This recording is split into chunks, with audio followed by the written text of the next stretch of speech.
कि कैसे कैसे केस आते हैं, लोग सबसे ज्यादा अभी पीड़ित किस चीज से है? कुछ कपड़े वगैरह गायब रहते हैं। जब वो सुबह सो के उठती तो देखती है कि जमीन पे उसके कुछ बाल पड़े हुए हैं, मतलब कैंची से कटे हुए थे बाल। उसके शरीर पर ना कोई एक आदमी है, बहुत ही हट्टा कट्टा लंबा चौड़ा, और वो बिल्कुल आकर के ना उसके पेट पे बैठा हुआ है और उसको बिल्कुल ऐसे करके देख रहा है। कपड़े खुद ही काटा करती थी और अपने ना बेड के नीचे सिर झुका के बस वो देखा करती थी। अब ये पूरी तरीके से मेंटली डिस्टर्ब हो चुकी थी।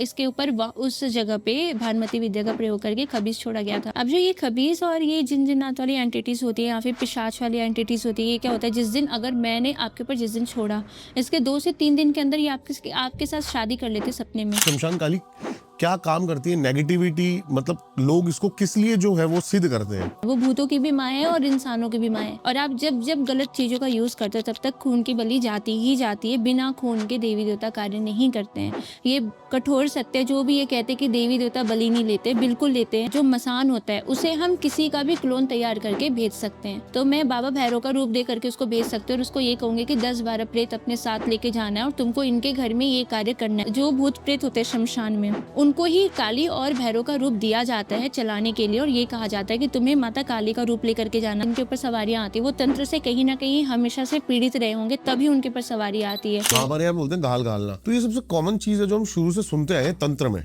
कि किसी पे भी कुछ करवा दिया। प्रोसेस क्या है इसका होने का और ये काम करती है एक्चुअली? एक तो होती है कि 3 दिन में इंसान की जान ले लेती है, एक होती है कि 6 महीने में जान लेती है, और एक होती है कि वो चलती ही रहेगी, आपका परिवार बर्बाद होता ही रहेगा, ठीक ही नहीं होगा। 3 चीजों से भी काम हो जाता है। तो ये क्रिया शमशान में होती है। और उस प्रेत को मैं ये कहूंगी, वो मसान या मसानी जो भी है, उनका कोई स्ट्रक्चर नहीं होता। उनको आप जिस स्ट्रक्चर में ढालना चाहोगे वो ढल जाएंगे। अगर किसी ने कोई हांडी उड़ते हुए देख रहा है ना, तो बस थोड़ा सा कट करके ना हांडी को देखते हुए ना जमीन पे खून गिरा दे, वो हांडी निष्क्रिय हो जाएगी, वो काम ही नहीं करेगी। ओके, आप स्कैनिंग बता रहे थे, उसका क्या प्रोसेस है स्कैनिंग का? बस क्लोजअप फोटो चाहिए होती है विदाउट फिल्टर। आधे घंटे के अंदर मैक्सिमम हाँ। वो प्रेत हट जाएगा? हाँ, चाहे चाहे कितने या कोई भी उसके ऊपर कुछ होगा हट जाएगा? कोई भी चीज। कभी आपने भगवान को बूढ़ा देखा है? या जो लोग साधना करते हैं वो ध्यान में कभी भगवान को बूढ़ा देखते हैं, ओल्ड देखते हैं कभी भी? कुछ लोग कहेंगे कि नहीं, हमने हनुमान जी को बूढ़ा देखा है ना? हाँ। है ना? हाँ। लेकिन उनको बना दिया गया है इमेज में कि हाँ वो इतने साल जी गए हैं तो अब शायद बूढ़े हो गए होंगे, अमर है तो। अमर हैं तो बूढ़े। लेकिन ऐसा नहीं है। ईश्वर जो है हमेशा जवान रहता है, यंग रहता है, और ऐसी शैतान भी हमेशा जवान रहेगा और रहता है। क्या बात है ना? वैसे आप सही कह रहे हो, ये बात ये क्लिक हुई मेरे दिमाग में। और जो आपने हनुमान जी की बूढ़े जो वो बताया ना, वो भी मेरे दिमाग, वो भी लोगों के दिमाग में जो छवि आई है, वो एक सीन था महाभारत में या पता नहीं कहाँ पे, जब वो भीम जा रहे होते हैं और वो उनकी पूंछ पे पैर रख देते हैं। हाँ, वहां पर उनकी इमेज जो है वो बूढ़े बंदर की है। वो भी शायद उसको दिखाने के लिए है। दिखाने के लिए कि महाभारत चल रहा है तो ये उस युग के हैं और अब तक इस युग में हैं, इसलिए दिखाने के लिए। लॉजिक क्या है इसका मतलब? लॉजिक कुछ नहीं है, इंसान जैसा चाहता है वैसा कर देता है, बस इतना सा लॉजिक है। लेकिन जो ईश्वर है ना, वो यंग रहता है और शैतान भी यंग रहता है। जो बलि चीज़ होती है, बलि भगवान को भी दी जाती है और शैतान को भी दी जाती है। इसलिए दी जाती है, बलि का मतलब तो पहले ये होता है कि बलिदान करना, अपना बलिदान करना, या आप अपना नहीं कर सकते हो तो किसी को अपने नाम से अभिमंत्रित करके ईश्वर को दे देना, समर्पित कर देना। बलि? हाँ, बलि। अभी आपने बोला कि बलि मांस की नहीं दी जाती, खून की दी जाती खून है। की दी जाती है। तो हम ऐसा क्यों नहीं कर सकते कि अपना खून बलि में दे? अपना खून दे सकते हो आप, लेकिन जो नहीं देना चाहता, जो एक बूंद खून निकालने में भी डरता है, तो वो जानवर की दे देता है, बस इतना है। वो बहुत सारे लोग तो अपना शुगर टेस्ट भी नहीं कराते इस वजह से, अरे भाई दर्द होगा, पिंच से दर्द होगा। और कभी किसी के लोग मन में ये भी डर रहता है कि मैंने अपना अगर खून दे दिया या माता को या भैरव को या जो भी तंत्र के देवी देवता हैं या माता तारा को, तो उसमें क्या कहते हैं, मैंने खून दे दिया, मैं कहीं सूख ना जाऊँ, मर ना जाऊँ, जैसे ये ये होता है वहम हो कि, जाता है। हाँ, अच्छा। हाँ, जैसे शमशान काली को बहुत लोग सिद्ध करते हैं। शमशान काली को खून ही को ऐसा कहा जाता है कि वो शमशानी भैरव मतलब जो होते हैं, और शमशान काली, इनको अगर आपसे इनको कोई काम इनसे कोई काम कराना है आपको, तो उनको खून ही देना होता है। तो क्या बहुत से लोग हैं ऐसे जो डायन विद्या सीखती हैं, जो भी शमशान औरतें काली, हैं। मैम पहले थोड़ा सा एक्सप्लेन करो कि शमशान काली क्या काम करती है? नेगेटिविटी, मतलब लोग इसको किस लिए जो है वो सिद्ध करते हैं? कोई भी देवी देवता कभी भी गलत काम नहीं करते। ये मैं सबसे पहले बताना चाहती हूँ। वो माँ है, वो सबकी माँ है, वो भूतों की भी माँ है और इंसानों की भी माँ है। भूत भी उनके संतान होते हैं, जैसा कि शिव और पार्वती का जो ये रूप है ना, महाकाल और महाकाली का, ये भूतों को भी अपने साथ लेके चलते हैं और इंसानों को भी। तो ये पक्षपात नहीं करते किसी में। पर इसमें क्या होता है कि बहुत से साधक जो भी साधनाएं करते, तो साधना और तंत्र विद्या जो बनी थी किसी के अच्छाई के लिए, किसी के भले के लिए बनी थी। पर अब क्या होता है कि हम उसको अपनी किसी इच्छा की पूर्ति के लिए हम उसे यूज करते। कहीं कहीं पे क्या था कि आपने देखा होगा कि किसी जगह, जैसे मान लो कोई पति पत्नी है, मान लो आपकी शादी होगी किसी से और आप किसी और के संपर्क में, तो आपकी पत्नी को ऐसा लगता है कि नहीं आप मतलब मेरे पति हो, तो फिर आपका पूरा जो भी ध्यान है, जो भी पूरा आपका व्यक्तित्व उनके लिए होना चाहिए, उनका आपके लिए होना चाहिए, दूसरी औरत उसमें इन्वॉल्व नहीं होनी चाहिए। इस जगह के लिए भी तंत्र बना था कि हाँ इस जगह पर हम इस चीज़ का यूज़ कर सकते हैं। पर मैक्सिमम आज क्या होता है, तंत्र विद्या का यूज़ गलत चीज़ों में होता है। और आप जब जब गलत चीज़ों का यूज़ करते हो तब तक खून की बलि जाती ही जाती है। बिना खून के देवी देवता कार्य नहीं करते हैं। ये कठोर सत्य जो भी ये कहते हैं कि देवी देवता बलि नहीं लेते, बिल्कुल लेते हैं। देवी देवता को आपके बलि की और आपके खून की जरूरत नहीं है। और देवी देवता खुद स्वर्ग से उतर के आपका काम कभी नहीं करने आते। उनकी जो भी योगिनियाँ होती है, यक्षिणियाँ होती है, सेविकाएँ होती हैं उनकी, वो ही कार्य करती है। ओके। ठीक है, आप किसी शक्ति को सिद्ध कर रहे हो, किसी शक्ति की साधना कर रहे हो, तो वो शक्ति को आप जब बुलाओगे ना, तो वो ऑर्डर देती है अपनी सेविकाओं को कि आपको जाना और आपको काम करना है। कोई भी देवी देवता आपके लिए काम करने के लिए स्वर्ग से नहीं उतर के आ सकते। और वो एक है, वो बार बार हर जगह नहीं जा सकते। इसीलिए कहा जाता है कि उनकी बहुत सी योगिनियाँ हैं, बहुत सी यक्षिणियाँ जो हर शमशान में आपको मिलेंगी। बहुत से लोग प्रेत सिद्ध करते, क्योंकि बहुत से लोग देवी देवता तक नहीं पहुँच पाते। क्योंकि देवी देवता को सिद्ध करने के लिए एक जो टाइम पीरियड होता है वो 12 साल का होता है, तभी आप मैच्योर हो सकते हो। उससे पहले आप मैच्योर नहीं हो सकते हो।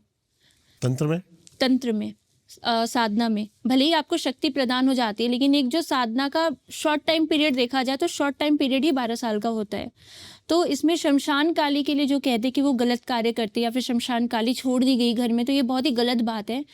वहाँ पे जो भी शक्तियाँ होती है, जो मसान होता है, उसे हम किसी का भी क्लोन तैयार करके भेज सकते हैं। हम चाहे तो उसे, अगर मैं भैरव की साधिका हूँ तो मैं बाबा भैरव का रूप दे करके उसको भेज सकते हैं और उसको ये कहूँगी कि 10-12 प्रेत अपने साथ लेके जाना है और तुमको इनके घर में ये कार्य करना है। इसे कहते हैं चौकी छोड़ना, घात छोड़ना, मुठ छोड़ना, जो भी चीज़ें होती हैं। तो इसमें देवी देवताओं के क्लोन बनाए जाते हैं। उस प्रेत को उनकी तरह तैयार किया जाता है। कहा जाता है उन प्रेतों को कि तुम भैरव के समकक्ष हो, भैरव के बराबर तुम्हारे पास शक्तियाँ हैं। तो वो कहते हैं ना कि किसी का मनोबल बढ़ाना है तो उसे बढ़ा चढ़ा के बोलो, तो वो उस तरीके से अपने आप को मानने शुरू कर देता है। यहाँ पे बाबा भैरव की कोई भूमिका नहीं होती कि वो किसी के घर में जा करके परेशान करें, या माता काली को छोड़ दिया गया तो वो जाके किसी को परेशान करनी है। यहाँ पे उन जो भूत प्रेत होते हैं शमशान में, वो काम करते हैं, वो उनको ही काली और भैरव का रूप दिया जाता है चलाने के लिए। और ये कहा जाता है कि तुम्हें माता काली का रूप लेकर के जाना। आप देखोगे बहुत सारे लोगों पे माता काली, शमशान काली का प्रयोग छोड़ दिया जाता है। कुछ टोटके वगैरह की चीज़ें मिलती हैं, उनके घर में बहुत परेशानियां चलती हैं और कुछ टाइम बाद उसी परिवार में माता काली की सवारी भी आना शुरू हो जाती है। ये हमेशा आप देखोगे। मैक्सिमम जो, मुझे किसी से कोई प्रॉब्लम नहीं है, लेकिन मैक्सिमम जो चौकियाँ लगती है ना, उस पर मैक्सिमम लोग जो हैं जिनके ऊपर सवारियाँ आती है, वो तंत्र से कहीं ना कहीं हमेशा से पीड़ित रहे होंगे, तभी उनके ऊपर सवारी आती है। सवारी के लिए कुछ मंत्र वगैरह भी होते हैं, कुछ साधनाएं भी होती है, जिसको साध करके, जिसको जप करके आप माता की सवारी लेते हो अपने शरीर पे। इसके मंत्र भी हैं। माता आपको 41वें दिन दर्शन भी देंगी और उसके बाद वो जब बुलाओगे आप, तो वो सवारी रूप में आएंगी, काम करके चली जाएंगी। 41 दिन का प्रोसेस है। 41 दिन का प्रोसेस बता होता सकते हो है। थोड़ा सा? लेकिन उनकी योगिनियाँ आती हैं, माता थोड़ी ना आती माता है। नहीं होती। लेकिन मैंने सुना है वो भी मतलब जैसे किसी के ऊपर माता आ रही है या फिर भैरव आ रहे हैं, तो मैंने सुना है सिर्फ एक परछाई आती है उनके ऊपर, एक अंश मात्र आता है। हाँ, मैं आपको पूरा बताती हूँ। अब जैसे कि ये हमारा शरीर है, तो एक शरीर केवल एक आत्मा के लिए बना होता है, ठीक है। और अगर किसी के ऊपर सच्ची सवारी भी हो रही है, तो माता के एक जो धूल का कण, जो हम अपनी आंखों से भी नहीं देख सकते, बस उतनी सी शक्ति किसी को मिलती है। और ये बताया गया कि मतलब 1 लाख लोगों में 2 लोगों के ऊपर माता की सच्ची सवारी आती है, बिल्कुल आती है। और वो सवारी हमारे शरीर में नहीं आती, हमारे ऑरा मंडल में आती है, ठीक है। माता की वो छाया पड़ रही है, आपने सुना होगा, बहुत से लोग अपनी भाषा में भी कहते हैं कि माता की छाया है इस पे। तो वो छाया ही जब पड़ती है ना, तो वो छाया ही इंसान नहीं झेल पाता, तो वो शक्ति को कोई क्या झेलेगा। वो इतने से कण की छाया अगर पड़ जाती किसी के ऑरा मंडल पे, जब पड़ जाती है, तो इंसान अपना आपा खो देता है और सिर हिलाता है। सिर क्यों हिलाता है? क्योंकि हमारी सारी ऊर्जा यहीं से आती है। सारी जो भी है हमारा जो चक्र है, ऊर्जा यहीं से आती है। यहीं तक रहेगी ऊर्जा, उसके नीचे नहीं आती नीचे शरीर में, गंदा कभी होता है भी उसके नीचे सब अशुद्धि कुछ, मानी अशुद्धि। जाती है। ओके। तो जब वो उतना छोटे से कण का जब थोड़ा सा प्रभाव पड़ता है शरीर पे, तो इंसान अपना आपा खो देता है। शक्ति जो बोलना चाहेगी वो इंसान वो बोलेगा, जो करना चाहेगी, जिस भाषा में बोलना चाहेगी, जो भाषा आपको आती है, क्योंकि शक्ति तो जो बोलवाना चाहती है आप वो बोल दोगे, चाहे आपको कोई भी भाषा आती हो। शक्ति को भाषा से उससे कोई भी मतलब नहीं अब है। मैंने कहा कि अशुद्धि होती है नीचे, तो लोग कहेंगे कि माता कामाख्या भी तो हैं, अशुद्धि कैसे हो गई फिर? माता कामाख्या का भी तंत्र में बहुत महत्व है ना। तो मैंने कहा कि नीचे का भाग अशुद्ध होता है, ठीक है, तो वो कहेंगे कि ऐसा कैसे हो गया, है ना। तो ऐसा नहीं है, कुछ शक्तियाँ जो होती हैं तो वो सर तक ही रहेंगी। एनर्जी कामाख्या माता की हो या किसी भी माता की हो, वो एनर्जी सर तक ही आएगी, इससे नीचे नहीं जाती कोई भी शक्ति। और यहीं पे हमारा सहस्त्र चक्र होता है, इसी से वो कंट्रोल करती है, मतलब हमको हिप्नोटाइज कर देती है वो, और जैसे वो कहेंगी फिर वैसे ही करता है इंसान सवारी में। ओके। अच्छा, जैसे मैम ने मेरे को भी बताया कि चौकी घाल घाल बता रहे थे आप, क्या बोल रहे थे? घात घाल घाल, जो भी हाँ, हमारे यहाँ बोलते हैं घाल घालना। हाँ। तो ये सबसे कॉमन चीज है जो हम शुरू से सुनते आए हैं तंत्र में, कि किसी पे भी कुछ करवा दिया। प्रोसेस क्या है इसका होने का, और ये काम करती है एक्चुअली? बिल्कुल काम करती है। प्रोसेस इसका ये होता है, जैसे कि मान लो मुझे, अब मैं आप मेरे सामने बैठे तो मैं आपको ही बताती हूँ। जैसे मान लो आपसे मेरी कोई दुश्मनी है और घात छोड़ने की मैंने सोच ली, मैंने सोच लिया कि आपको बिल्कुल मारना ही है या फिर आपके पूरे परिवार का नाश ही करना है, साथ में आपका भी करना, और आप उनकी हेल्प भी ना कर पाओ। तो घात दो तरीके की होती है।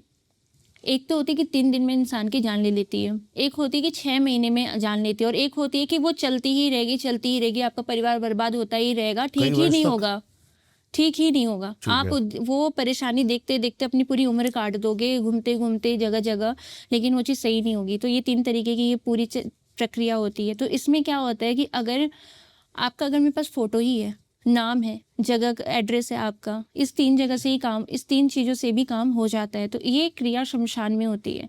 शमशान जागृत करके फिर उसके बाद जो भी वहाँ पे शक्तियाँ होती हैं उनको वो भोग दिया जाता है, और उनको वही जो मैंने आपको बताया कि भैरव, अगर मैं भैरव बाबा की शादी कहूँ तो भैरव का रूप दूंगी, और अगर माता काली की शादी कहूँ तो माता काली का रूप तैयार करूँगी, और उस प्रेत को मैं ये कहूँगी, वो मसानी जो भी है, उनका कोई स्ट्रक्चर नहीं होता, उनको आप जिस स्ट्रक्चर में ढालना चाहोगे वो ढल जाएंगे। तो उनको कहा जाता है कि तुम उनके बराबर हो, तुम ये बन के जाओ, ठीक है, तुम बाबा भैरव की तरह, तुम्हारे आगे पीछे कोई नहीं है तुम्हें रोकने वाला। उनको इस तरीके से बोला जाता है। उनको फिर वहाँ पे बलि दी जाती है, बिना बलि के कोई भी तंत्र क्रिया नहीं होती है, ना ही तो काटी जाती है। ये मैं क्लियरली बताती हूँ। कोई भी महाविद्या का अगर महायज्ञ हो रहा है तो उसमें बिना बलि की चीज़ें नहीं होती। मैम, मेरे को आज तक एक लॉजिक समझ नहीं आया। किसी का नुकसान करा के, जैसे मैं अपने बारे में सोचूं अगर, तो मैं सोचूंगा मैं इसका नुकसान करा दूं, इसके ऊपर घाल गलवा दूं। मैं, अगर मेरे पास वहां से कुछ बेनिफिट आ रहा है कि मेरे को 100 करोड़ 200 करोड़ मिल जाएंगे, चल ये करके, तो मैं करूंगा ये, वरना मेरे को क्या मतलब किसी से। मैं देखो, लोग जो होते हैं ना बहुत नीच मानसिकता के होते हैं, ठीक है। हर कोई आप जैसा नहीं होगा, या इनके जैसा नहीं होगा, या मेरे जैसा नहीं होगा। मैं लॉजिक नहीं समझ पाया इसके पीछे का आज तक, कि सामने वाले को तंत्र से नुकसान करा के फायदा क्या है, क्योंकि बैकफायर तो तंत्र का होना एक दिन। बिल्कुल होगा।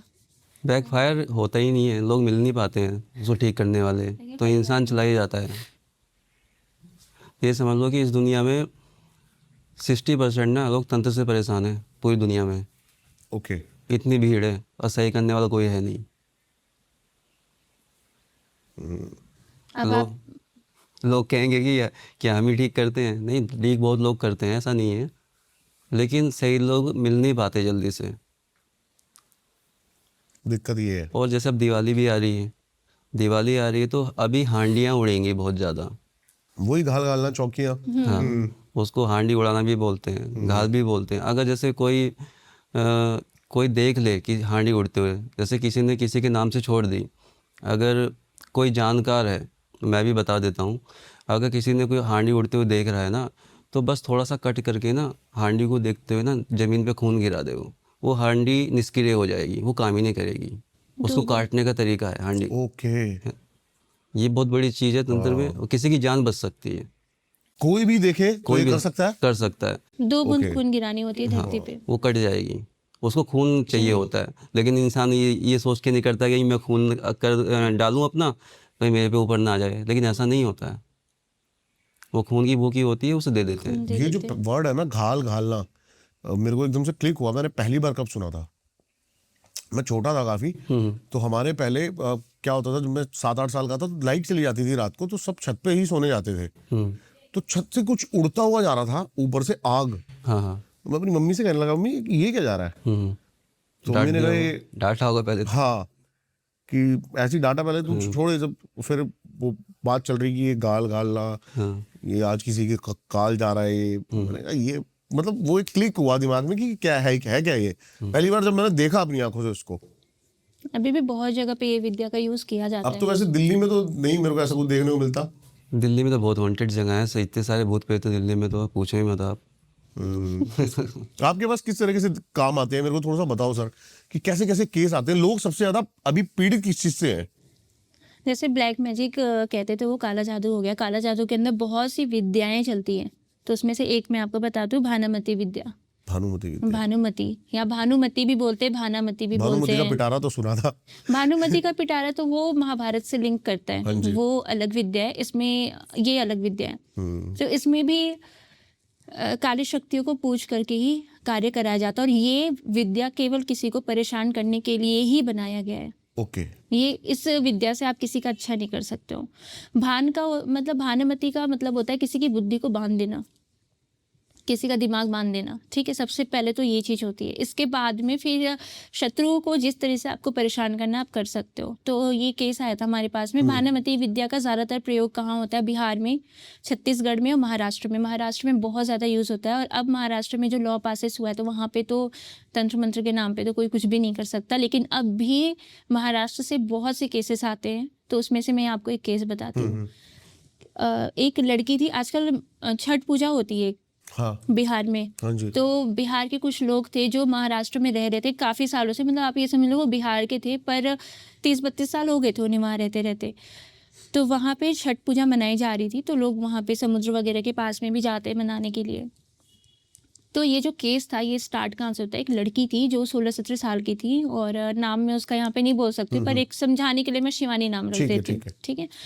तो शिवानी थी, और उसका क्या था, वहाँ पे अपना खुद का घर बना हुआ था, और काफ़ी पुरानी बात है ये, 17-18 साल हो गए उनके घर बने हुए मुंबई में। और थोड़ा आउट एरिया मलाड करके कोई जगह है, वहाँ पे उनका घर बना था। तो अब मलाड जो है वो काफ़ी फेमस जगह है महाराष्ट्र में, तो वहाँ पे उनका अपना खुद का घर था। और जो उनके बिहार की फैमिली थी, तो उन्होंने कहा कि छठ पूजा आ रही है और हम यहीं पे कर रहे हैं, हमारी बहुत सी मनोकामनाएं पूरी हुई हैं, क्योंकि ऐसा सुना जाता है कि छठ पूजा में कोई भी मनोकामना हो आपकी, वो पूरी हो जाती है। तो उन्होंने अपने घर वगैरह के लिए बोल रखा था, काफ़ी अच्छा घर बनाया था उन्होंने। तो उन्होंने बिहार से अपने सारे रिश्तेदारों को बुलाया कि हाँ, हम यहाँ पे छठ पूजा कर रहे हैं, तो आप सबको आना है। तो वहाँ से उनकी सारी फैमिली आ जाती है, और कुछ लोग थे जो प्रॉपरली वो महाराष्ट्र में ही रह रहे थे। तो अब क्या होता है कि वो छठ पूजा में आते, तो उसमें एक जैसे अर्घ दिया जाता है, एक डूबते हुए सूरज को और एक उगते हुए सूरज को। उससे पहले एक दिन होता है जिस दिन शायद खीर का प्रसाद बंटता है। तो ये उस दिन की बात है। उस दिन ये शिवानी छत पे कपड़े वगैरह धो के सुखाती है, और शाम में वो सबको प्रसाद के लिए बोलने जाती है कि आप हमारे घर में प्रसाद लेने के लिए आना। जब वो वापस आती है तो उसके ना कुछ कपड़े वगैरह गायब रहते हैं, और जब वो उस रात सो रही होती है तो सुबह क्या करते हैं, प्रसाद बनता है, उसके आटे का कुछ बनता है, तो वो बनाने के लिए वो सुबह ही उठ जाते थे 4 बजे। तो जब वो सुबह सो के उठती तो देखती है कि जमीन पे उसके कुछ बाल पड़े हुए हैं, मतलब कैंची से कटे हुए थे बाल। तो जब वो अपने बाल देखते तो उसके बाल सच में कटे हुए थे, और 2-4 बाल जमीन पे भी पड़े हुए थे। उसने अपनी मम्मी को बताया, तो उसकी मम्मी ने ये कहा, अभी बहुत सारे गेस्ट है, जब चले जाएंगे तब इस बारे में बात करेंगे। तो ये अब तंत्र से पीड़ित हो चुकी थी। छठ पूजा बीत जाती है, अपने सभी रिश्तेदार अपने घर चले जाते हैं, और छठ पूजा के 3-4 दिन बाद क्या होता है कि वो सो रही होती है। सोने के बाद उसे एक सपना आता है कि उसके शरीर पर ना कोई एक आदमी है, बहुत ही हट्टा कट्टा लंबा चौड़ा, और वो बिल्कुल आकर के ना उसके पेट पे बैठा हुआ है, और उसको बिल्कुल ऐसे करके देख रहा है। उसकी हाथ बिल्कुल ऐसे, और उसको ऐसे करके देख रहा है। तो वो नींद में ना वो अपने आप को हटाना चाहती है, जिसे हम स्लीप पैरालिसिस कहते हैं। तो वो ऐसे हिलना चाह रही है, और ना जब मतलब बोलना चाह रही है कि मतलब बुलाना चाह रही है किसी को, और वो सपने में आवाज़ दे रही है, लेकिन वो सच में वो ना मुंह से उसके ऐसे करके आवाज़ निकलती है। तो उसकी मम्मी आती है, नॉर्मली ऐसे आती क्योंकि उतनी आवाज़ वो निकाल नहीं पा रही थी। तो उसकी मम्मी ने जगाया उसे कि क्या हो गया, उठ जा, डर गई क्या? तो फिर उसके बाद वो कहती है मेरे ऊपर कोई आदमी बैठा हुआ था, और वो मुझे बिल्कुल घूर रहा था, देख रहा था वो। तो उसकी मम्मी ने कहा पता नहीं तेरे बाल वाल भी कटे हैं, तो पता नहीं तुझ पे किसी चीज़ का प्रयोग तो नहीं हो गया, तुझे दिखा देती हूँ मैं। तो वो आसपास अपने दिखाने जाते हैं वहाँ। उस वक्त महाराष्ट्र में ये लॉ पास नहीं हुआ था, तो वहाँ पे ये चीज़ें देखी जाती थी। तो वहाँ पे वो दिखाने जाते हैं और इसी तरीके से चलता रहता है। अब क्या होता है ना, उसके बॉडी पे स्क्रैचेस मिलने भी शुरू हो जाते हैं और वो धीरे धीरे ना मेंटली डिस्टर्ब होने लग जाती है। वो खुद से ही बात करना, मतलब शीशे में देख करके खुद से बात करना, ऐसे करना, और फिर हंसना बोलना सब स्टार्ट हो जाता है उसका। फिर इसी कंडीशन में इसके मम्मी पापा ने कहा कि अगर किसी को पता चला तो शादी भी नहीं होगी, तो हम शादी कर देते, तो जल्दी जल्दी में उसकी शादी हो जाती है। अब ये यहाँ पे तो इसके ऊपर तंत्र प्रयोग हो ही रखा था। ये जिस जगह पे शादी करके जाती है, महाराष्ट्र में इसकी शादी होती है, लव मैरिज होती है इसकी, और वहाँ पे भी इसके ऊपर तंत्र प्रयोग होता है। अब वहाँ पे जो तंत्र प्रयोग होता है वो बहुत ही गंदा था। अब ये पूरी तरीके से मेंटली डिस्टर्ब हो चुकी थी। इसके ऊपर उस जगह पे भानुमति विद्या का प्रयोग करके खबीज छोड़ा गया था, और यहाँ पर से भी इसके ऊपर में मसान छोड़ा गया था, जो इसके कपड़े और बाल काटे गए थे। तो अब क्या होता है कि ये लड़की इतनी ज़्यादा मेंटली डिस्टर्ब हो जाती है, रात में जब इसका पति सो जाया करता था ना, तो ये उठ के अपने मतलब कपड़े खुद ही काटा करती थी और अपने ना बेड के नीचे सिर झुका के बस वो देखा करती थी। तो इसके पति को कुछ शक हुआ कि मतलब ये इस तरह की हरकतें करती है। उसने अपने घर पे बोला और इसके घर पे भी फ़ोन किया, तो उसने कहा कि हम उसे डॉक्टर को दिखाते हैं, क्योंकि हमने बहुत जगह दिखा रखा है और सब यही कहते हैं। कुछ लोग कहते हैं कि इसके ऊपर किसी का साया है, कुछ लोग कहते हैं कि कुछ नहीं है, और हमने बहुत जगह दिखा रखा है। तो उसका अब मेडिकल ट्रीटमेंट भी स्टार्ट हो जाता है। लेकिन इसके बाद क्या होता है ना, उसके छत पे बंदर का पंजा मिलता है और छत पे ना धम धम की आवाज़ आना शुरू हो जाती है। पंजा कटा हुआ बंदर के जो हाथ होते हैं वो बिल्कुल उंगलियां उसकी साइड ही पंजा मिलता है। और इसके बाद ना घर में, ये पूरे घर में अपने लौंग और काली मिर्च छिड़कती थी अपने मन से। ये रोज मिलता था? ये रोज, बंदर का पंजा तो एक दिन मिला था। लौंग और काली मिर्च ये खुद करती थी, ऐसे छींटा करती इसका थी। मैम थोड़ा सा लॉजिक बताओ। इसका लॉजिक कुछ नहीं था, इसने यूट्यूब पे देखा था। बंदर का पंजा हाँ तंत्र में यूज होता है। गंदी शक्तियाँ खबीज छोड़ने के लिए बंदर का पंजा यूज होता है। तो इसका मतलब बंदर की बलि दी जाती है? हाँ, बलि मान सकते हो, या बंदर की हड्डी मिल जाए, इसी से खबीज को ट्रांसफर किया जाता है किसी के भी शरीर में। खबीज और ब्रह्म राक्षस ये दोनों सिमिलर हैं। ब्रह्म राक्षस भी किसी पे लग जाए तो उसे भी हटाना नामुमकिन है, खबीज लग जाए तो उसको भी हटाना नामुमकिन है। अब जो ये खबीज और ये जिन्नात वाली एंटिटीज होती है या फिर पिशाच वाली एंटिटीज होती है, ये क्या होता है, जिस दिन अगर मैंने आपके ऊपर जिस दिन छोड़ा, इसके 2 से 3 दिन के अंदर ये आपके साथ शादी कर लेते सपने में। इनका शादी करने का मतलब ये होता है कि सपने में आके ये हार पहनाते हैं। और ये जो भी पीड़ित होंगे ना, उनके साथ ये चीज़ होती होगी। अब इसको यहाँ छत पे पंजा मिलता, तो इसके पति को पूरा शक हो चुका था कि कोई तो है जो हमारे पीछे पड़ा हुआ है और इस वजह से मेरी बीवी की ऐसी हालत हो रही है। कुछ टाइम बाद ना ये यूट्यूब पे देखती है कि आप अगर नेगेटिविटी हटाना चाहते हो तो अपने घर में आप ये उपाय करो, वो उपाय करो, यहाँ लौंग फेंको, वहाँ वो करो। तो ये सारी चीज़ें वो करना शुरू कर देती है। तो इसकी सास और इसके पति ने इसे बहुत डांटा और फिर इसके पति ने इसे 2-3 थप्पड़ भी मारा। फिर वो रूम में से वो निकलती ही नहीं है, रूम में से नहीं निकलती। इसके पति ने कहा हुआ क्या, फिर ये ज़बरदस्ती दरवाज़ा खुलवाता है तो रूम में से बहुत बदबू आ रही थी। तो ये ना बेड के नीचे बैठी हुई थी, तो जब उसका पति आता है तो वो खिसकने लग जाती है, मतलब छुपाने लग जाती है कि बेड के नीचे उसने कुछ रखा है। जब वो देखता है तो उसने ना कांच के ग्लास में पॉटी भर के और उसको ढक के रख रखा था। तो उसके पति ने कहा कि अब तो ये चीज़ बहुत ज़्यादा ख़राब हो रही है। उस दिन वो सोते हैं और रात में बाहर वो कपड़े सुखा रहे होते हैं, वहाँ पे अपने आप आग लग जाती है। और ये चीज़ भी भानुमति विद्या का हिस्सा है। और बहुत से लोग घर में अपने आप आग लग जाती है। कपड़े में वो कपड़े सुखा रहे थे, वहाँ कपड़े में अपने आप आग लग गई थी। और जो भानुमति विद्या का यूज़ किया जाता है वहाँ पे ये चीज़ें होती हैं अभी। अब उसके बाद ये चीज़ें बहुत ज़्यादा वियर्ड होने लग गई। उन्होंने बहुत जगह दिखाया। अब इसकी वाइफ की हालत बहुत ज़्यादा ख़राब थी। इसके बॉडी पे अपने आप स्क्रैचेस मिलते थे और इसके यूट्रस में मतलब बहुत ज़्यादा पेन हुआ करता था। बच्चा तो हो नहीं रहा था और डॉक्टर अगर चेक करते हैं तो उसमें कुछ भी नहीं आता। तो डॉक्टर नॉर्मल ये कहते हैं कि यूट्रस में स्वेलिंग है, समथिंग ऐसा ही बता करके। और सपने में टॉयलेट की सीट दिखने लगी उसको कंटिन्यू। और घर में इसके मतलब ना कभी बहुत ही तेज सी इत्र की खुशबू आती थी और कभी बहुत ही गंदी खुशबू आती थी। और उसके बाद ये जो हंसना बोलना था वो तो इसका कंटिन्यू था ही। और ना इसके पूरे शरीर पे स्क्रैचेस, जैसे किसी ने बहुत ज़ोर से उसे पकड़ रखा हो, तो पूरे हाथ के निशान वगैरह ये सब कुछ थे। इन्होंने बहुत जगह दिखाया। जब हम तक पहुंचा तब तक ये केस बहुत ज़्यादा बिगड़ चुका था। और ये हॉस्पिटल तक में एडमिट हो चुकी थी और बिल्कुल मतलब उसके शरीर की आप हड्डियाँ गिन सकते थे, इतनी कमज़ोर हो चुकी थी। फिर जब हमारे पास पहुँचा तो उस वक्त इसकी हालत ये थी कि कभी इसके ऊपर कोई भी सवारी आई नहीं थी, मतलब जो चीज़ थी वो कभी इसके शरीर पे आके बोलती नहीं थी। और जैसे स्कैनिंग कराते हैं लोग हमसे, तो उन्होंने फ़ोटो वगैरह भेजी और स्कैनिंग कराई। जिस दिन स्कैनिंग कराई उससे पता चल गया कि वो हमसे बात कर रहे हैं, मतलब उसकी एनर्जी इतनी ज़्यादा पावरफुल थी। तो वो ये कहते कि जहाँ तुम बात करो वो तुम्हारी कोई मदद नहीं करेंगे, तुम बिल्कुल भी बात मत करो, ये वो। तो उन्होंने बताई हमें सारी बातें, उन्होंने खुद बताई कि इसके साथ ये सारी चीज़ें स्टार्ट होती थी। उसकी मम्मी भी थी वहाँ पे, उसने बोला कि ये सब चीज़ें वहाँ से स्टार्ट हुई थी। फिर हमने स्कैनिंग की, हमने बताया कि हाँ यहाँ से ये चीज़ें हुई हैं तुम्हारे साथ में।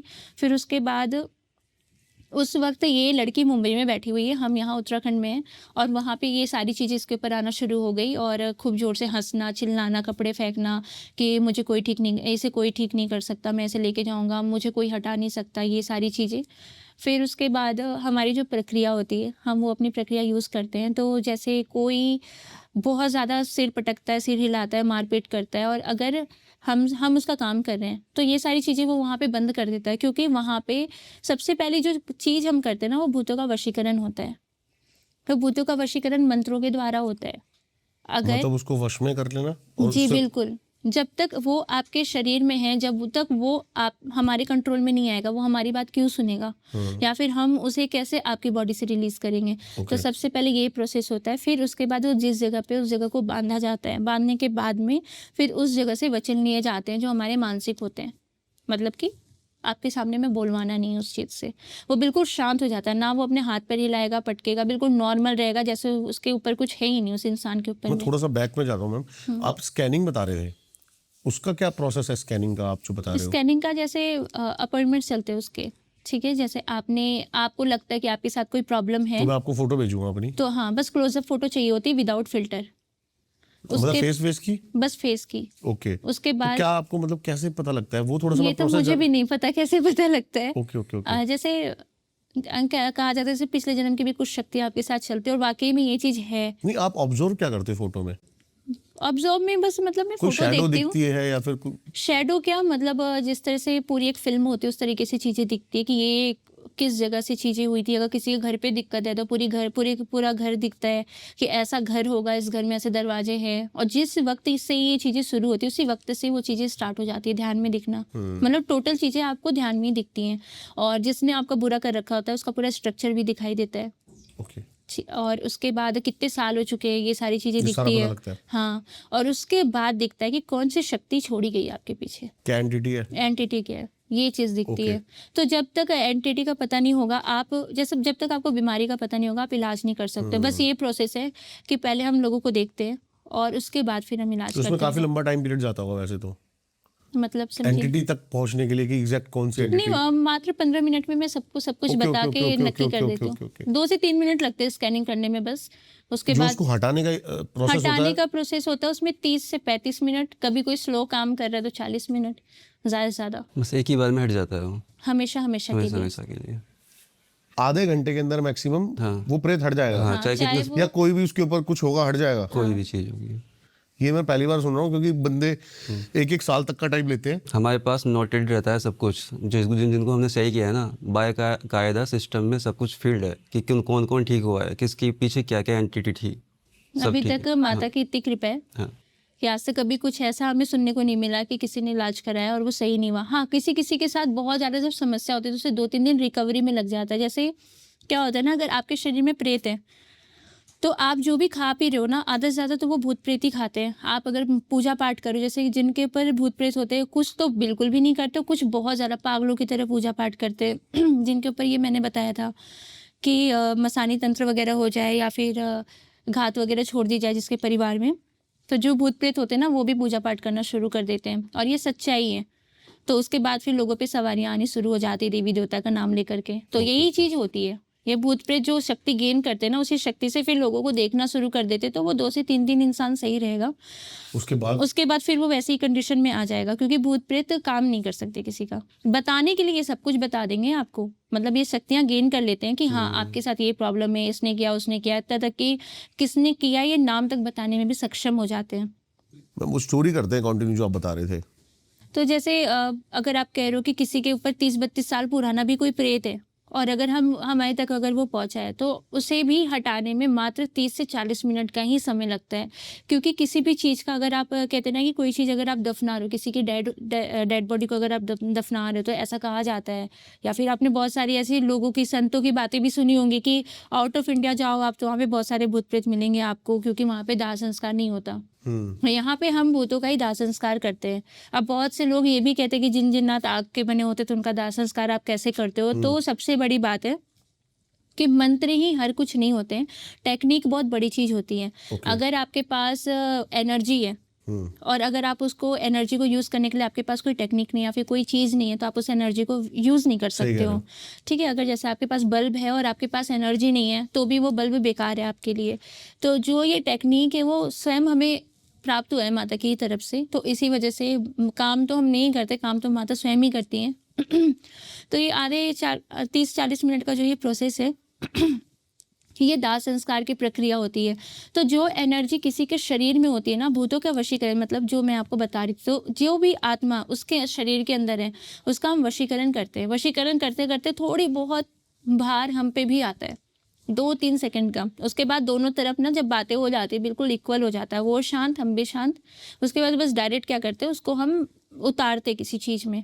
उतारने के बाद में उसके शरीर से हम उसका दाह संस्कार करके उसकी तरफ से तो हटा देते, फिर वो एनर्जी को हम अपने पास इनवाइट करते हैं। वो जहाँ से जैसे ही वो आधे घंटे का प्रोसेस पूरा हुआ, वो शक्ति हमारे पास आ जाती है। आने के बाद फिर हमारा यहाँ पे काम शुरू होता है। तो उस रात में, जिस दिन हमने उसकी क्रिया की, उस रात में हमें उस एनर्जी को बिठाना होता है। उसके बाद उसको भी कोई चीज़ें दी जाती है, कुछ सामान वगैरह दिया जाता है, आराम से शांत बैठता है वो। फिर हवन अग्नि का वास देखा जाता है कि पृथ्वी पे कब है। जिस दिन हवन का वास पृथ्वी पे होता है उसी दिन हवन होता है केवल। जो लोग रोज बिना किसी मुहूर्त वगैरह के बैठ के हवन करते तो उससे दरिद्रता आती है। कहते हैं ना कि जो लोग बहुत ज़्यादा हवन वगैरह करते हैं, हमने यहाँ हवन कराया वहाँ हवन कराया, हमें कोई फ़र्क नहीं पड़ा, तो ये इसलिए भी होता है क्योंकि अगर अग्नि का वास पाताल में या आकाश में है, तो अगर पाताल में है तो रोग बीमारी इत्यादि देती है, और अगर आकाश में तो दरिद्रता देती है। और जब अग्नि का वास पृथ्वी पे होता है तभी हवन होता है। तो हम जिसका भी काम करते हैं उससे डायरेक्ट ये कहते हैं कि आपकी क्रिया के 2 दिन के बाद मतलब आपका काम शुरू हो जाएगा। ये इसलिए कहते हैं क्योंकि अग्नि का वास 2 दिन के बाद आ जाता है। ओके। हर 1 दिन के बाद, 2 दिन के बाद पृथ्वी पे और क्या वास आ कहते जाता हैं, है। जैसे क्रिया करते हैं ना, उससे पहले हम क्रिया कराने के बाद ना हम ब्रह्म पास लगा देते हैं उसके ऊपर। धर्म पास। हाँ, ब्रह्म पास। क्या है ये? ये एक बंधन होता है, ये फेंकते हैं हम यहाँ से मंत्रों के द्वारा, उस पर जाके वहाँ पे लग जाता है ऑटोमेटिकली। ये दिखता नहीं है, ये किसी की माई के लाल की हिम्मत नहीं है कि कोई तोड़ दे, चाहे स्वयं ब्रह्मा क्यों ना आ जाए, उसे तोड़ नहीं सकते। जैसे माता दुर्गा की अगर आप मूर्ति देखो, पहले मैं आपको एक कॉन्सेप्ट क्लियर करती हूँ, फिर मैं नाग पाश की करती हूँ। हाँ जी। नहीं, अभी हम वहाँ पर भी थे, जो आप स्टोरी थी ना वो यहाँ से कंटिन्यू थी। हाँ। जो आप बता रहे थे कि वो लड़की के पति ने देख लिया नीचे, बेड के नीचे, फिर वहाँ से वहाँ से ये होता है कि मतलब उनको ये समझ में आ जाता है कि कोई तो हमारे पीछे पड़ा, और उनको ये लग रहा था कि हमारे ससुराल की तरफ है, और इनके मायके वाले को लग रहा था कि ससुराल वालों का हाथ नहीं है, मेरी बेटी मायके से ही परेशान है। तो यहाँ पे वो जहाँ भी जाते थे ना, तो कोई उन्हें ये कहता था कि तुम्हारे दोस्त ने किया, तुम्हारी चाची ने किया, तुम्हारे घर की ही कोई औरत है उसी ने किया, तुम्हारे घर का ही कोई मर्द है उसने ही किया है। ये तो सच है ना, लेकिन कि ब्लैक मैजिक करते अपने ही है। अपने ही है, क्योंकि जिनको आपके बारे सब कुछ पता है वो ही कर पाएंगे आपके बारे, आपका पूरा वही कर पाएंगे। और बाहर वालों को, या आप हो या मैं हूँ, आपको मुझसे क्या प्रॉब्लम होगी, मुझे आपसे क्या प्रॉब्लम होगी। अगर आप दोनों, हम दोनों किसी रिश्तेदारी वाली रिलेशन में चल रहे हैं, जैसे मान लो आप मेरे कुछ लग रहे हो, मैं आपके कुछ लग रही हूँ, आप तरक्की कर रहे हो, मैं नहीं कर रही हूँ, तभी तो शायद मुझे प्रॉब्लम होगी। तो इसी जगह पे ये चीज़ें उखड़ती है, नहीं तो और कोई वैसी बात नहीं होती है। तो उनका ये सबसे पहले उनका तो क्वेश्चन ये था कि किसने किया, हमें ये जानना है। तो नाम बताने की तो कोई भी अनुमति है नहीं, क्योंकि हमें भी बच के ही चलना होता है, सेफ हमेशा। क्योंकि हमने आपको नाम बता दिया, आप जाके उसके घर में फिर लड़ाई पीट करो, मारपीट करो, तो इससे उसे भी प्रॉब्लम होनी, हमें भी होनी है। तो नाम तो हम कभी भी नहीं बताते। स्ट्रक्चर, जो शक्ति जो स्ट्रक्चर दिखाती है, किसी के ऊपर 3-3 लोगों ने प्रयोग कर रखा होता है, तीनों का दिखाती है, किसी के ऊपर एक का ही हाथ होता है, वो ही उसका ही दिखाती है। तो जो भी स्ट्रक्चर शक्ति दिखाती है, जब वो तंत्र करती है तब का वो क्लियर हम उनको बता देते, और फिर वो पता कर लेते कि कौन है। ये तो फिर बता, आपके पास केस पहुंचा कैसे ये वाला?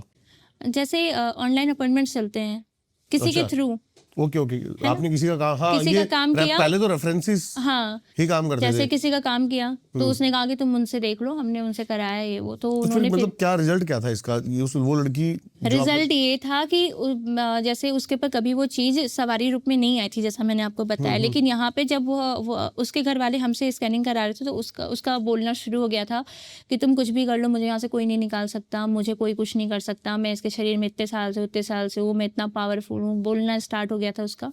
लेकिन जब वो सामने बैठी थी क्रिया के लिए, तो जब हमने उसके ऊपर अपनी प्रक्रिया शुरू की, उसके पहले उसका ये था कि मैं नहीं बैठूंगी, नहीं करूंगी, उसे चेयर से बांध के उस जगह पे बिठाया गया था। जब वो बैठी 1 से 2 मिनट लगे, वो बिल्कुल शांत हो गई। उसके बाद नॉर्मल उसके ऊपर सवारी थी, फिर उसे उल्टी भी हुई, तो वहाँ जो थाली रखी थी उन्होंने उसी में उल्टी करा दी, क्योंकि अगर उसे वो बाहर भेजते तो फिर प्रॉब्लम होती।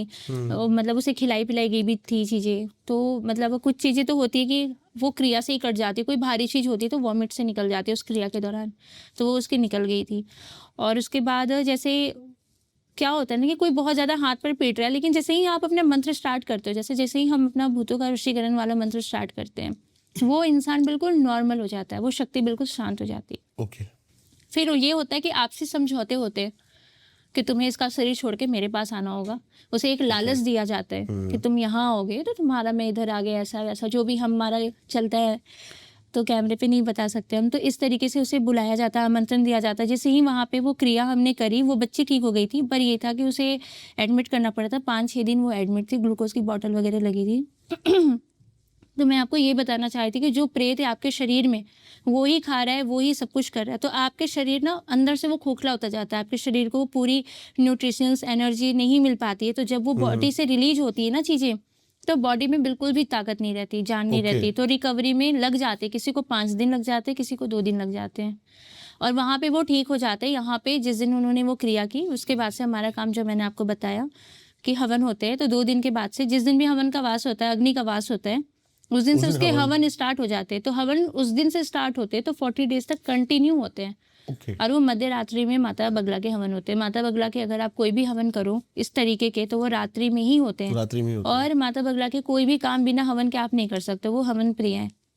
और उनका भी हवन तामसिक ही होता है, ये मैं क्लियर कैमरे में कह देती हूँ, क्योंकि वो महाविद्या है, कहने को तो वो भी माँ है, लेकिन वो शायद कहते हैं ना कि कोई भी देवी देवता को देवी देवता नहीं माना जाता जब वो अगर तामसिक चल रहे हैं। तो जब हम किसी के लिए अगर उस चीज़ का प्रयोग करते हैं ना, तो हम भी इस चीज़ को लेकर के प्रयोग करते हैं कि माँ इसके भलाई के लिए हमने इस चीज़ का यूज़ किया, तो इसके साथ साथ इसको भी मुक्ति देना, इसको भी जन्म और मृत्यु के चक्र से मुक्त करना, उसके बाद उसकी भी मुक्ति होती है इस जगह पे।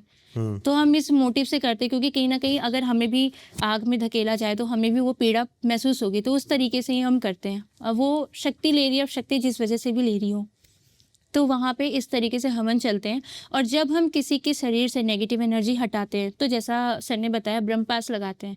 तो ब्रह्मपाश एक, आपने देखा होगा माता दुर्गा के हाथ में एक नाग होता है, आप कभी भी उनकी मूर्ति देखना अष्टभुजा वाली, उसमें नाग होता है, वो नाग पाश होता है। अगर किसी को मारना है आपको, तो हम नाग पाश का भी यूज करते हैं।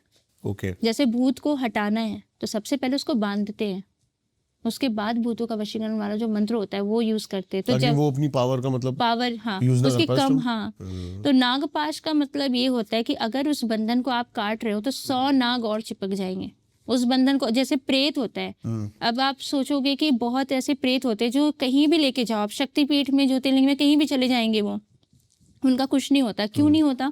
क्योंकि वो स्वयं सिद्ध होते हैं। अगर आपने जीते जी कोई मंत्र वगैरह सिद्ध कर रखा है तो मरने के बाद 64 गुना उसकी पावर बढ़ जाती है। तो अगर यहाँ से मैं कोई एक मंत्र पढ़ रही हूँ तो आप उस मंत्र के पावर से उस चीज़ को काट देते हो।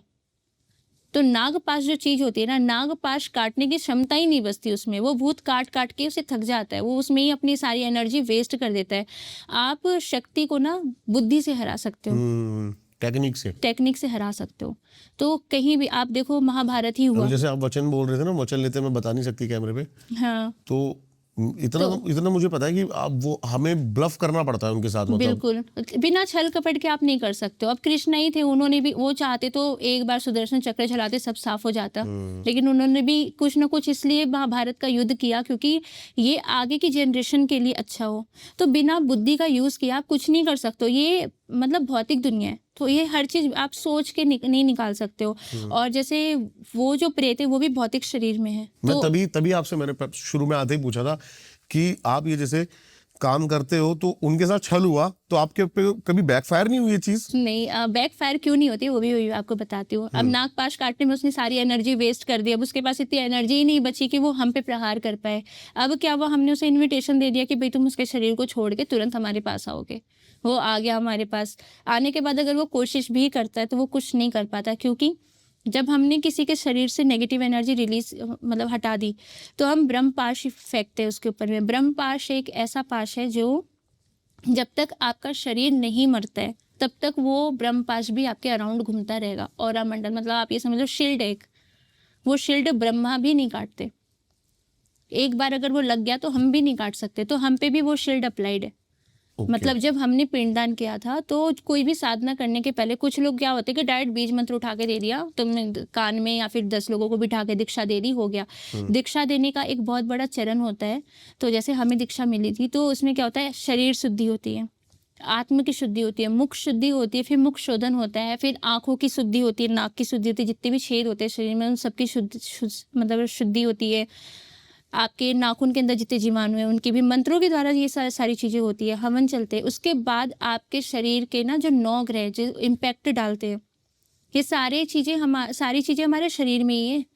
9 माइंड ग्रह सेट चेंज होता है उस टाइम। मतलब जैसे हम हमारे साथ ये क्रियाएं हो रही हैं, सोचने की शक्ति जो होती है वो किस लेवल पे काम करती है? मतलब जैसे अगर मैं आपके लिए ये क्रिया कर रही हूँ तो जैसे कि मैं एक प्रोसेस में चला गया और मैंने आपसे दीक्षा ले ली, क्या बदलाव आएंगे मेरे अंदर? बदलाव ये आएंगे कि आप जैसे एक होता है ना कि इंसान बेचैन रहता है, या फिर मतलब सबसे पहले तो आपके अंदर खुद की ही शांति Stability? आ जाएगी बिल्कुल। मतलब एक दिमाग आपका बिल्कुल शांत हो जाएगा। उसके बाद आपको ना सही और गलत में फर्क नजर आएगा, ये सही सबसे बात। बड़ी चीज है। जब तक आप सही और गलत नहीं समझ सकते हो ना, तब तक किसी भी देवी देवता का मतलब कोई भी शक्ति अगर बंदर के हाथ में दे दी जाए तो वो तो सत्यानाश ही करेगा। मतलब ये कहते हैं ना कि बंदर के हाथ में नारियल दे दो तो वो अपने ऊपर भी मार सकता है, आपके ऊपर भी। लेकिन जैसी शक्ति साधोगे ना वैसी आप बन जाओगे। अगर हाँ, तो जैसे सर बड़े शांत है। बहुत सारे माता जी को ही बोलने दो, कोई बात नहीं। नहीं, मैं ये पूछना चाहता हूँ, सर ने किस चीज की साधना करी हुई है जो इतने शांत है? अभी अब सर ने बोला ना कि जैसी साधना करोगे वैसे बन जाओगे। मैंने क्या साधना, मैं तो सिर्फ एक भक्त हूँ छोटा सा, श्री हरि का, विष्णु जी का, बस उन्हीं की पूजा करता हूँ, आराधना करता हूँ मैं बस। जैसे वो बहुत कम बोलते हैं वैसे ये भी बहुत कम बोलते हैं।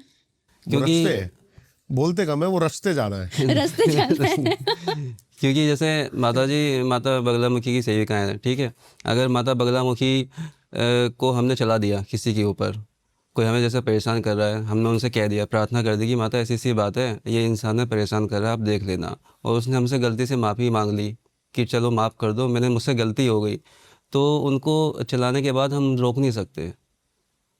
माता बगलामुखी को रोक नहीं सकते। महाविद्या चल गई तो चल गई एक बार। मेरे दिमाग में क्वेश्चन आया तो था, इसलिए श्री हरि का यूज किया जाता है, उनको वही रोक सकते हैं। ये इसीलिए मैं बोलने वाला हूँ क्योंकि गीता में अध्याय मेरे को याद नहीं आया, गीता में श्लोक है तो उसमें कृष्ण बोल रहे हैं कि जो भी तंत्र का मिसयूज कर रहा है और तंत्र का काम गलत लोगों के लिए कर रहा है, मैं उसको बख्शूंगा नहीं।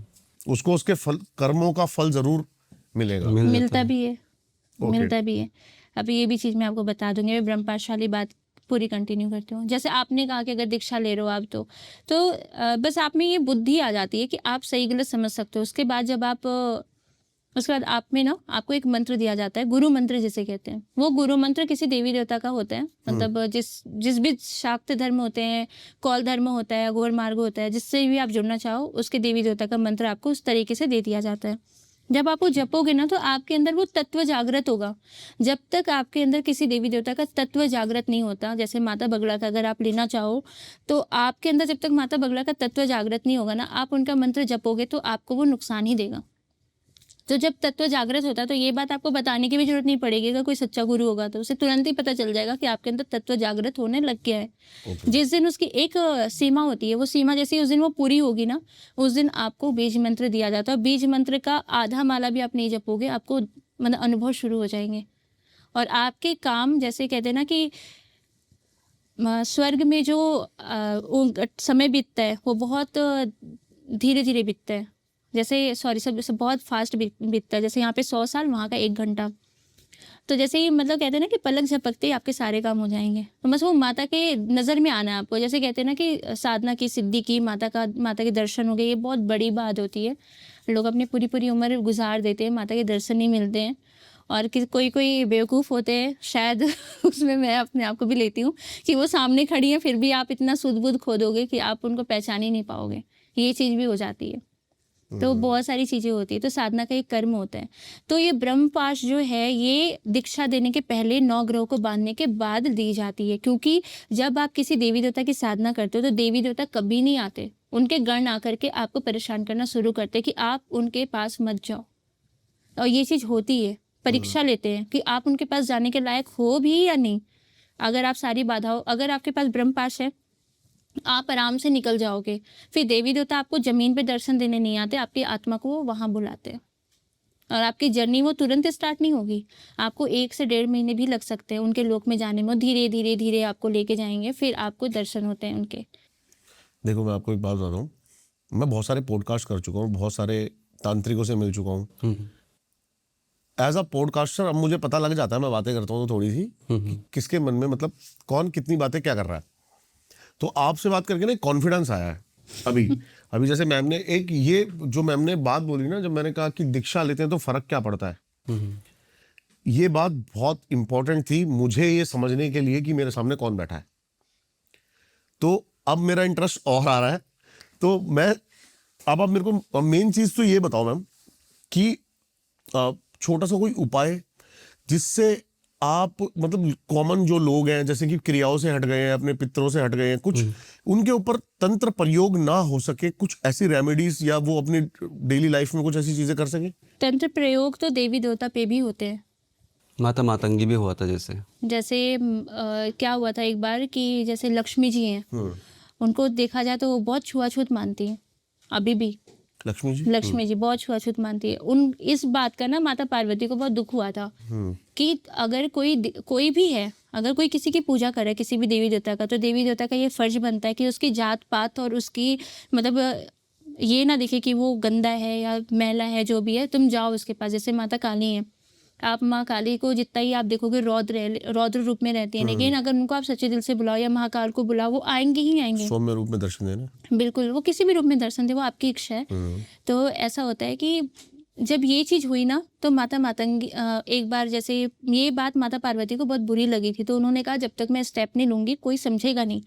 और शिव ने ये कहा कि असुरों की तुम्हारे ऊपर नज़र है, तुम मत जाना। शिव की पार्वती कभी बात नहीं मानती थी जब तक वो किसी में फंस ना जाए, किसी प्रॉब्लम में। किसी ने शिव से ऊपर तो मैं नहीं कहूँगी, उससे पहले स्त्री भी है ना। नहीं मैंने जो चीजें पढ़ी है अभी कि शक्ति के बिना शिव जो है शव है, दोनों एक दूसरे के पूरक है। मैं ये शक्ति है, शक्ति कभी शिव को अपना बेटा बना देती है और कभी तो शिव है ही वो, है ना। जब उन्होंने विष पिया था तो उन्हें बेटा रूप में स्वीकार किया, स्तनपान कराया उनको उनका विष सही करने के लिए।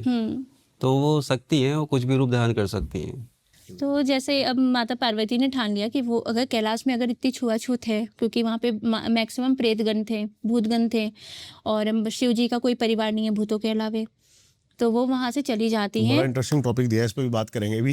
पहले आप बताओ ये क्या कह रहे हो। वो वहाँ से चली जाती हैं और जहाँ शुद्र प्रजातियाँ रहती है ना वहाँ पे चली जाती है उनके वहाँ पे। और क्योंकि वो लोग कैलाश आए थे अपना प्रसाद लेकर के, तो लक्ष्मी जी ने ये कहा कि तुम्हारी हिम्मत कैसे हुई देवी देवताओं की जगह पे आने की, तुम यहाँ से चले जाओ, तुम लोगों की यहाँ पे जगह नहीं है। ये बात माता पार्वती को बहुत बुरी लगी कि वो, क्योंकि वो झूठा फल लेके आए थे। तो ये देखो यहाँ पे भाव, जो मैंने आपको बताया कि भाव से, आप पॉडकास्ट के पहले मैंने आपको बताया था कि भाव से ही आप देवी देवता को बुला सकते हो। 12 साल की साधना भी आप 1 महीने में कर सकते हो, भाव के भूखे होते हो। तो माता पार्वती को ये दुख हुआ कि अगर वो झूठा प्रसाद भी लेकर के आए तो उसमें उन्होंने ये देखा कि उन्होंने ये चेक करके लिया कि ये मेरे मतलब माता के लिए खाने लायक है या नहीं है। वो वहाँ से उनके वहाँ पे चली जाती है रहने के लिए शूद्रों के पास में। तो वहाँ पे क्या होता है कि वहाँ पे असुर जो होते हैं ना, वो माता का वशीकरण करने के लिए पूरे तरीके से पूरे विधि विधान से तैयार थे। और जब उन्हें पता चलता है कि माता कैलाश छोड़ के आ गई हैं, तो वहाँ पे वो क्या करती है ना, अपने आप को प्रकृति के रूप में ढाल देती हैं। वो वहाँ पे मातंगी का रूप लेती हैं और वहाँ पे ये दिखाते हैं कि ज्ञान, बुद्धि और प्रकृति सब चीज़ उनके अंदर है और उसका ही वो ज्ञान देती है उन शूद्रों को भी, ठीक है। अब उनके साथ वो बिल्कुल आराम से रहने लग जाती है। अब क्या होता है, जिस वक्त शूद्र प्रजाति उनकी पूजा कर रहे होते हैं, उनको अपना भोग खिला रहे होते हैं, उसी वक्त असुर आता है और असुरों का ये था कि वशीकरण करके उन्होंने एक यंत्र तैयार किया था वशीकरण का, और वशीकरण का बाकायदा एक यंत्र होता है। यंत्र में ही देवी देवता की पूजा पहले की जाती थी, क्योंकि यंत्र ही है जिसमें देवी देवता आते हैं और जाते हैं। कोहिनूर समझ सकते हो आप, वो भी एक यंत्र है। हाँ, थोड़ा सा इसको मतलब अभी मैं पब्लिक के लिए कि यंत्र मतलब क्या, शॉर्ट फॉर्म में समझ पाए, एक जो वो ड्रॉ टाइप होता है जी कुछ। बिल्कुल, यंत्र जैसे श्री यंत्र हो गया, माता बगलामुखी की भी फोटो की पूजा नहीं होती है, माता बगलामुखी की भी यंत्र की पूजा होती है। ओके। हर चीज, स्वर्णाकर्षण भैरव हो गए, उनके भी यंत्र की पूजा होती है, भैरव जी के यंत्र की। तो यंत्र एक आसन है उनका, उस आसन पे ही वो आते हैं और वो एक इस तरीके से तैयार किया गया है कि वो वहाँ पे ही आते हैं। वो मतलब आप समझ सकते हो कि जैसे आपकी ये हथेली है, यहाँ पे कहीं भी वो शक्ति नहीं आएगी, वो यहाँ कहीं भी इस कमरे में नहीं आएगी, वो इस हथेली पे ही आके बैठेगी। तो इस हथेली को इस तरह से तैयार किया गया है। केदारनाथ मंदिर देखा होगा आपने, वो भी एक यंत्र है। जितने भी मंदिर बने हुए हैं ना पुराने ज़माने के, सब यंत्र हैं वो। उनमें आपको शक्ति मिलेगी, जागृत शक्ति में यंत्र के ऊपर ही बैठी होती है, यंत्र से अलग नहीं जाएगी। ब्राह्मण्स हैं, वो भी सब यंत्र हैं। तो यंत्र को आप बेसिकली समझ सकते हो कि वो आसन है देवी देवता का। फोटो में मैं ये नहीं कहूँगी मूर्ति और फोटो में भगवान नहीं आते, बिल्कुल आते, लेकिन यंत्र जो होता है वो सर्वोपरि होता है। यंत्र इसलिए बनाए जाते थे। तो वशीकरण यंत्र उन्होंने तैयार कर रखा था और उसके बाद उन्होंने अपने किसी चेले को भेजा जो कि माता का बहुत बड़ा भक्त था, लेकिन वो भी उनके साथ मिला हुआ था कि माता अगर हमारे तरफ आ जाएंगी तो असुर की सेना जो है वो बहुत शक्तिशाली हो जाएगी। तो वो वशीकरण करके अपना जूठा अमरूद या फिर जो भी फल वगैरह होता है वो लेके जाता है और उसमें ये कहता है कि मतलब वशीकरण मंत्र वो तैयार करके लेके जाता है। जब वो उनके सामने जाता है तो माता को ये बात पता होती है और वहाँ से शिव भी गाइड कर रहे होते हैं कि ये मत खाओ, तुम्हारा ये वशीकरण करेंगे। फिर भी माता पार्वती ने वो खाया, उनके ऊपर भी वशीकरण का असर हुआ था और वो असुरों के गुफा में चली भी गई थी। फिर वहाँ पे शिव मातंग रूप में आए थे उनको बचाने के लिए, उनको याद दिलाने के लिए कि तुम पे वशीकरण हुआ है और तुम देवी हो। ये चीज़ तो देवी देवता के ऊपर भी तंत्र का प्रयोग हो जाता है, तो फिर हम इंसान हैं। तो और तंत्र एक ऐसी चीज़ है ना, जैसे एस्ट्रोलॉजी के ऊपर भी तंत्र काम करती है और तंत्र एक इतना बड़ा क्षेत्र है कि आप जितना भी इसके बारे में नॉलेज गेन कर लो बहुत कम है। पूरा जीवन बिता दो आप, तंत्र नहीं सीख पाओगे ऐसा आप। होने के बाद ही शिव ने सब मंत्र कीलित तभी किए थे। उसके बाद कीलित कर दिए उन्होंने सब मंत्र। उसके बाद सिर्फ सावर जो मंत्र होते हैं ना, उन्हीं को वो किया कि आप इन्हीं का यूज कर सकते हो। जो वैदिक मंत्र सब कील दिए उन्होंने। शावर मंत्र को कोई भी यूज कर सकता कोई भी यूज कर सकता है, उसकी प्रक्रिया होती है जागृत करने की। है। 21 बार अगर मंत्र करोगे, अगर हमने आपको मंत्र दे दिया तो वो तो जागृत है ही, उसको आप 21 बार बोल दोगे वो काम करना शुरू कर देगा। साबर मंत्र में इतनी पावर होती है, बस गुरुमुख होना चाहिए। किस किस तरीके के एग्जाम्पल शावर मंत्र हैं अभी जो आपको लगता है कि भाई लोगों को करने चाहिए यूज? साबर मंत्र A to Z है, किसी भी चीज़ का ले सकते हो जैसे आप। मैंने बताया था ना माता की सवारी के लिए भी मंत्र होते हैं, वो शाबर मंत्र में भी होता है, औघड़ मंत्र भी होता है उसका। तो शाबर मंत्र से भी आप माता को बुला सकते हो। शाबर मंत्र बहुत तीव्र काम करते हैं, कलयुग के लिए बेस्ट है शाबर मंत्र। डाबर वैसे मंत्र होते हैं जिसमें माँ बहन की गाली चलती है, ये अघोरी यूज करते अगर हैं। यूज करते हैं। डाबर मंत्र, डाबर मंत्र, इसके बारे में बताओ थोड़ा सा। डामर डामर डामर मंत्र डामर मंत्र। क्या है, क्या ये गालियां मतलब किस टाइप की, क्या इसमें कोई भी A to Z देवता है ना, सबको गाली दी जाती है। मतलब देवी कौन देता देवता है वो को गालियां? जो मंत्र कोई सिद्धि करेगा, ये अघोरी जो होते हैं ये गाली दे के काम कराते हैं देवी देवताओं से। जितने भी देवी देवता हैं जो सात्विक चलते हैं ना, ये सब तामसिक चलते हैं। देखो मंत्र क्या होता है ना, मंत्र एक गाली ही होती है जो हम जप रहे हैं ना, वो एक तरह से गाली ही होती है। लेकिन उसमें अगर और गाली जो हम नेचुरल तरीके से बोलते हैं गाली, वो भी ऐड कर दी जाए ना, तो वो रैपिडली काम करता है और ज़्यादा। मेरे को लॉजिक समझ नहीं आया, लेकिन इसका किसी को आप गाली दोगे तो मैं बता नाराज रही होगा, काम क्यों करेगा नाराज तो हमारा? करना होता वही है, तो। गुस्सा दिलाना पड़ता है, उकसाना पड़ता है, उकसा के तो काम कराओगे आप, ओके, है समझा ना। मैं। अगर मुझे क्या कहते हैं, इनसे लड़ाई करानी है आपकी, तो आपको उकसाना पड़ेगा ना पहले, तभी तो आप उसे मारने जाओगे। तो उकसा के ही काम करवाया जाता है, इसके पीछे का ये फैक्ट होता है। तो मंत्र ये गाली ही होते हैं, जितने भी मंत्र होते हैं आपने ये। सुना होगा ना औघड़ मंत्र बहुत फास्ट काम करते हैं। नहीं, मैंने पहली बार सुना है औघड़ मंत्र के बारे में। मैंने अभी शाबर मंत्र तक ही मेरे को पता था। मंत्र बहुत तरीके के आदिवासी मंत्र होते हैं, ये साबर मंत्र से भी ज़्यादा रैपिडली काम करते हैं। ये छोटे होते हैं साबन मंत्र। हाँ, मजा आ गया बात करके आपसे। और वैसे तो टॉपिक काफी सारे लिखे हुए थे हमने, हाँ रह गए। सर कह रहे हैं कोई नहीं, नेक्स्ट टाइम कवर करते हैं। बिल्कुल। थोड़े से टॉपिक बताओ ताकि लोग कमेंट्स करें कि नेक्स्ट टाइम हम क्या क्या कवर करेंगे। और एक तो हम कवर करेंगे अय्यर राक्षस जो ब्रह्म राक्षस को कंट्रोल करता है, हाँ, और एक हम कवर कर सकते हैं बादशाह के बारे में हम बता बादशाह दीजिए। जो जिनों का राजा होता है उनको वो भी कंट्रोल करता है, लेकिन कभी कभी ये बादशाह भी मक्कार निकल जाता है क्योंकि प्रजाति ही ऐसी है ना। तो इसके अलावा और भी बहुत सारी चीज़ें, शाकचुन्नी हो गई और हुडू तंत्र हो गया, ठीक है। एक हुडू तंत्र भी होता है, एक वुडू डॉल होती है, एक हुडू तंत्र भी होता है, शायद ये लोग पहली बार जाने। नहीं, मैंने करा हुआ इसके ऊपर करा हुआ है, podcast। हाँ जी, ठीक है। ये टॉपिक रहेंगे और भी बहुत सारे रहेंगे, और हनुमान जी के बारे में भी कुछ मैं बताना चाहूँगा फ्यूचर में, उनकी मतलब हनुमान चालीसा कैसे सिद्ध करें नॉर्मल तरीके से, है ना। ये इंटरेस्टिंग है। जरूर बताना आप कमेंट्स करके। सर की और मैम की डिटेल सारी आपको डिस्क्रिप्शन में मिल जाएंगी। आई होप आपको पसंद आया हो ये पॉडकास्ट। जरूर बेस्ट पार्ट अपना कमेंट करके बताना, प्यार अपना कमेंट्स में दिखाना। मिलता हूं आपसे किसी और पॉडकास्ट में, तब तक के लिए सभी को नमस्कार। Thank you so much. Thank welcome.